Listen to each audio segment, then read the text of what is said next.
Menuju Indonesia yang mandiri dalam hal pangan merupakan cita-cita besar yang memerlukan kerjasama dan usaha yang berkelanjutan.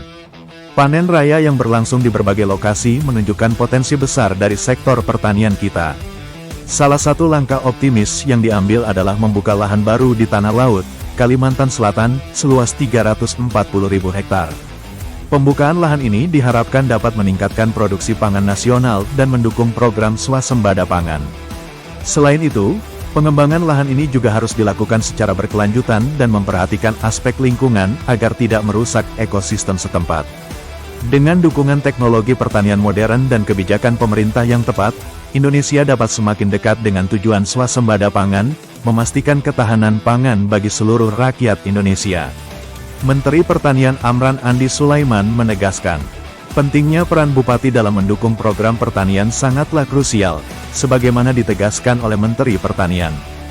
Dengan keterlibatan langsung Bupati di lapangan, koordinasi dan implementasi kebijakan pertanian dapat berjalan lebih efektif, sehingga bantuan yang diberikan oleh pemerintah dapat dimanfaatkan secara optimal oleh petani.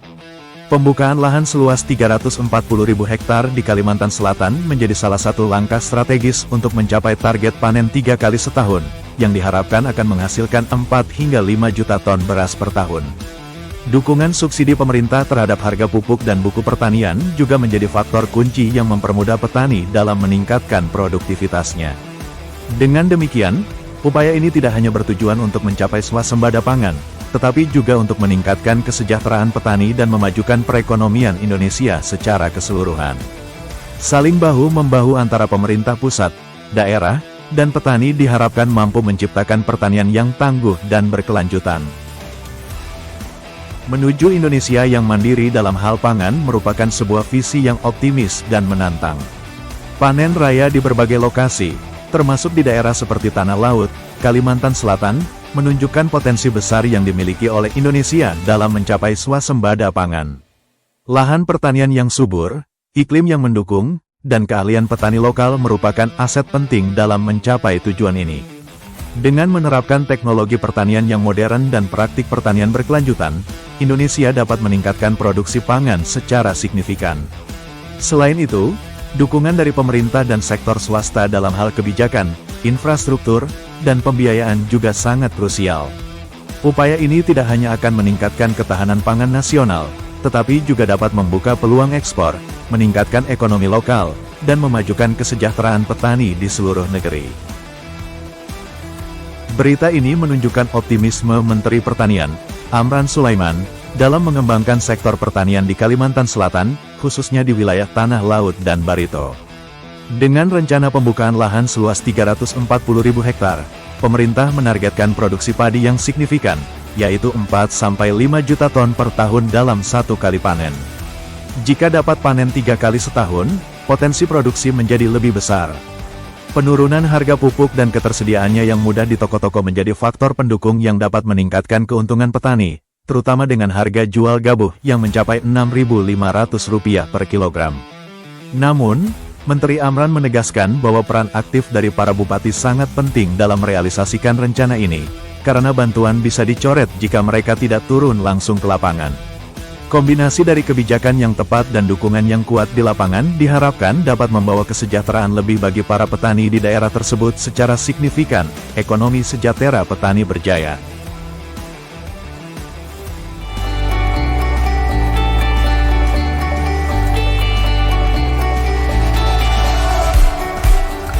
Bapak Ibu sekalian, ini ada potensi besar khususnya Kalimantan Selatan. Ini Pak Danrem, aku titip Pak Danrem, Pak Wakapolda kita jaga bersama. Ini besar potensinya.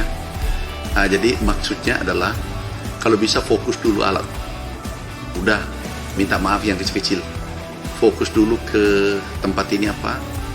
Tanah Laut dan Barito, Batola. Nah, ini fokus supaya gerakannya jelas. Bapak Ibu sekalian tahu nggak apa yang terjadi di negara lain? Ini kesulitan beras.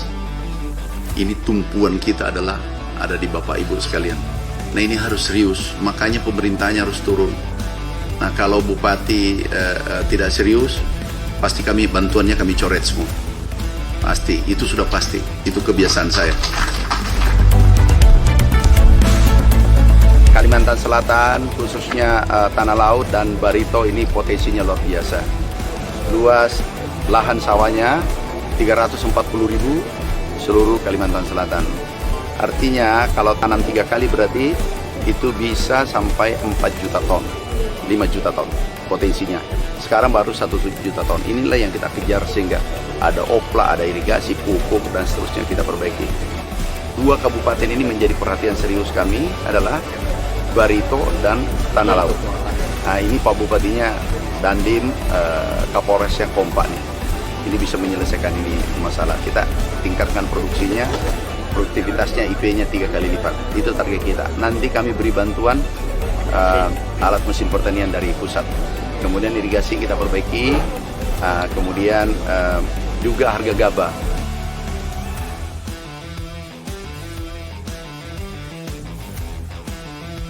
Bebas, nanti kita lihat seperti apa. Kalau emang nggak bisa perform ya kita bekukan dan betul-betul beku, artinya 16.000 pegawai bea cukai kita rumahkan. Tapi yang kita punya waktu, saya minta waktu ke Presiden untuk memperbaiki bea cukai.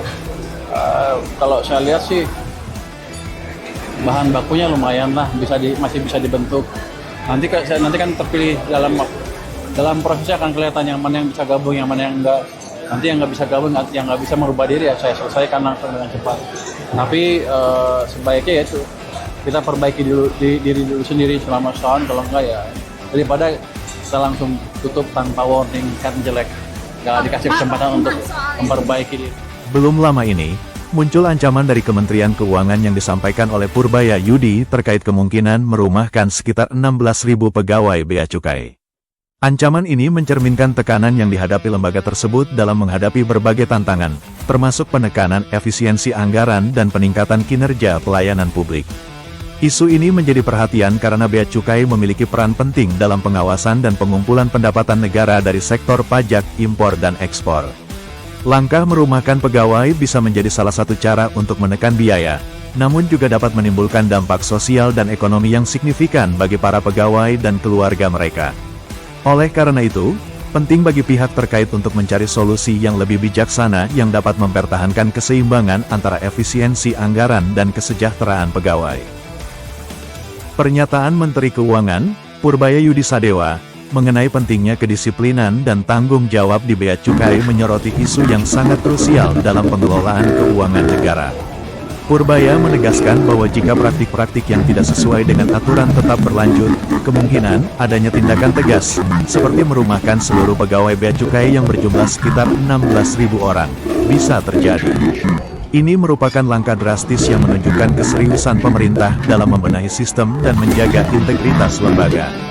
Purbaya menggarisbawahi bahwa disiplin dan tanggung jawab adalah hal yang tidak bisa ditawar, terutama dalam lembaga yang memiliki peran penting dalam pengawasan dan penerimaan negara. Keputusan seperti ini juga diharapkan bisa menjadi peringatan bagi semua pihak terkait untuk meningkatkan kinerja dan kepatuhan mereka terhadap aturan yang ada.